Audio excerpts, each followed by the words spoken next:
nañ ko yëkkati bu doon lu ñu yëkkati bu mu laal suuf. leerug Touba. la sëriñ bii waxoon di Cheikh Mouhamadou Mountakha ba muy woote di teg doj wu jëkk te jàngukaay bii nga xam ne moom lañ fas yéene ubbi ba mu koy wax maa ngi toog ci ginnaawam te ndox sama diggante ak moom ba muy wax ba naan nañ ko yëkkati ca kaw bu mu laal suuf. nañ ko yëkkati bu doon lu ñu yëkkati bu mu laal suuf. ilaahu kalimatillahi al-ulya loolu dong muy liggéey bi loolu nag bis ba ci la jëm jëmul fer bis ba ci la jëm kon nag jërë ngeen jëf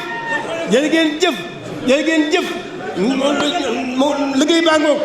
liggéey baa ngoog ñaan dong leen ci dolli yàlla kattan nañu ku fi ak ñu mën a wuutu yàlla kattan leen ñoo ñëwutu ñooñu yàlla kattan na leen liggéey bi na te nu taawu ko bu mu laa suuf mukk ilaahu kalimatillahi al-ulya xamoon na la sëñ ko bëggoon muy